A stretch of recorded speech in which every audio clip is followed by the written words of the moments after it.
today was the most emotional day of my life.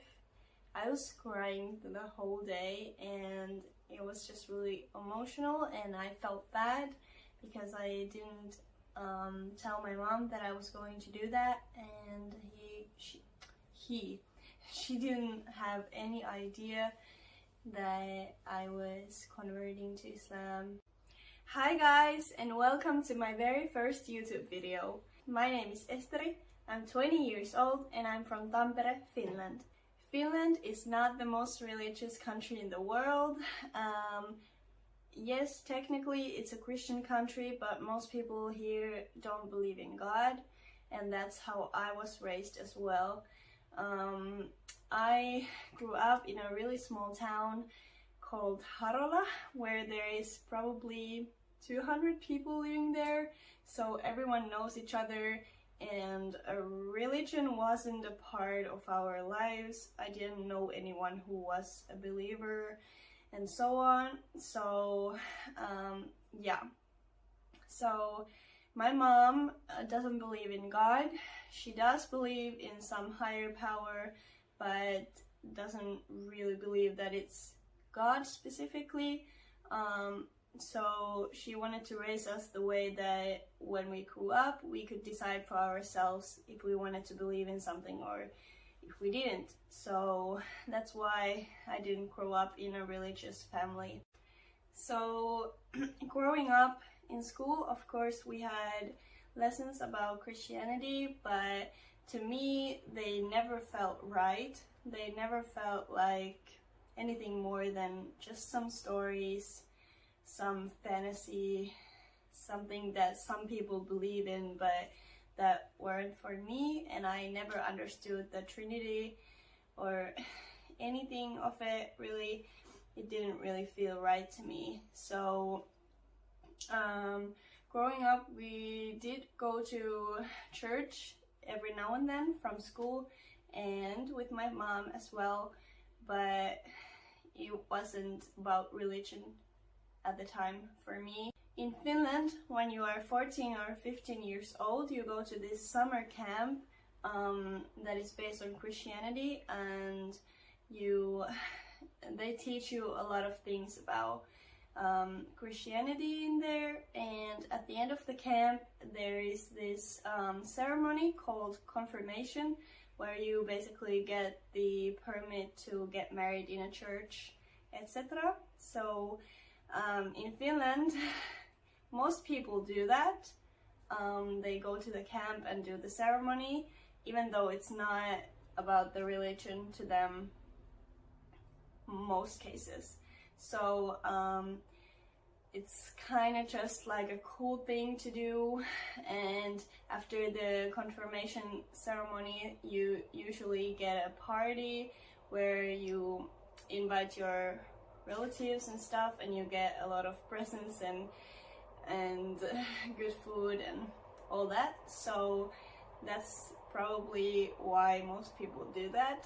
At least for me, that was it, and for everyone I knew, it was about the party and not about the camp that much, and not about the religion at all. So when I was 16 years old, I graduated from the elementary school and decided to move to Tampere, which is one of the largest cities in Finland.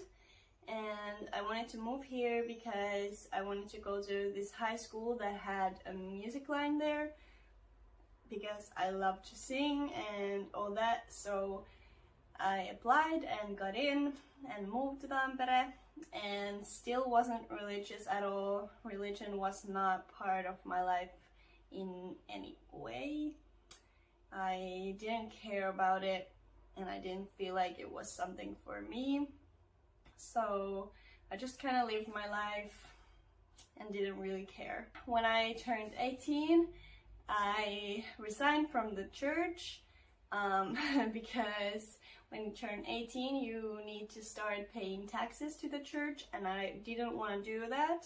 And I was thinking in my mind like, I will get back in when I need to get married in a church, because in Finland at least, getting married in a church is a really beautiful tradition, and most people want to do that. And when they get married in a church, after that they resign from the church like next week or something, maybe the next day even, because they don't want to pay the taxes, but they just wanted to get married there because it's beautiful and it's traditional and so on. But when I turned 18, the same year I met my husband, alhamdulillah, and he is a Muslim. He has been born into a Muslim family and is a really religious person, alhamdulillah. And every now and then he would try to tell me about Islam, and I would shut my ears. I wouldn't want to listen. I was just like, oh, don't talk to me, please, can we talk about something else?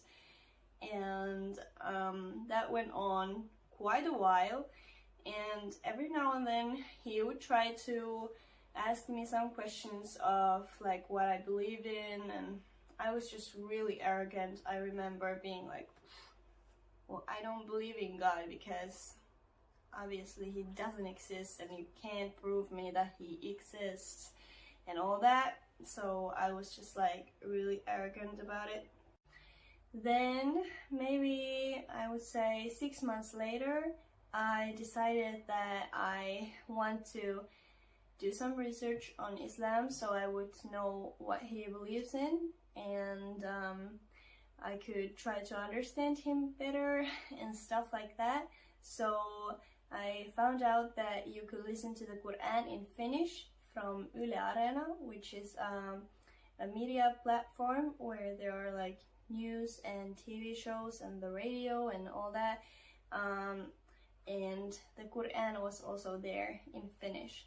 And so I started listening to that, and I thought to myself like, okay, that's cool. It's really different from the Bible because it's not about stories, it's more like how you should be living and stuff like that.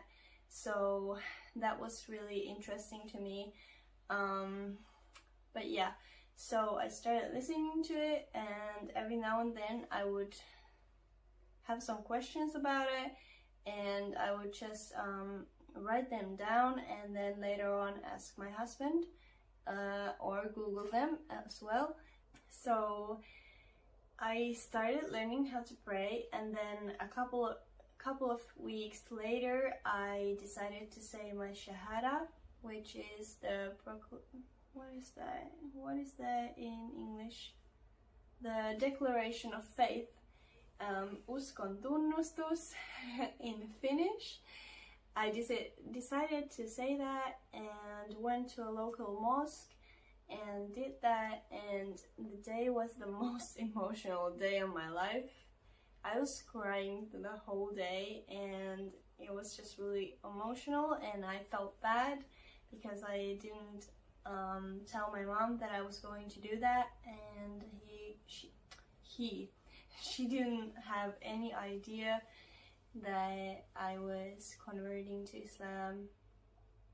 And so I felt really bad about that, but at the same time it felt right to do, and I wanted to do it pretty soon because I thought, why wait? Because I'm sure that that's what I want to do. And just a little reminder that even though you say your shahada and become a Muslim, it doesn't mean that you have to be the perfect Muslim. It doesn't mean that you have to know everything about Islam, because that's just not possible. You can never know everything about Islam, and you can never be the perfect Muslim.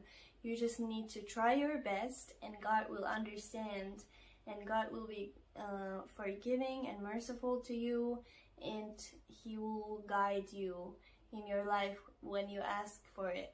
And yeah, so please be kind to yourself and don't expect too much from yourself, because you cannot be perfect. You just need to try your best, and that's all that counts, and God knows that. And I think that's also a good way to end this video, because I think this might be quite a long one, so I don't want to make it any longer.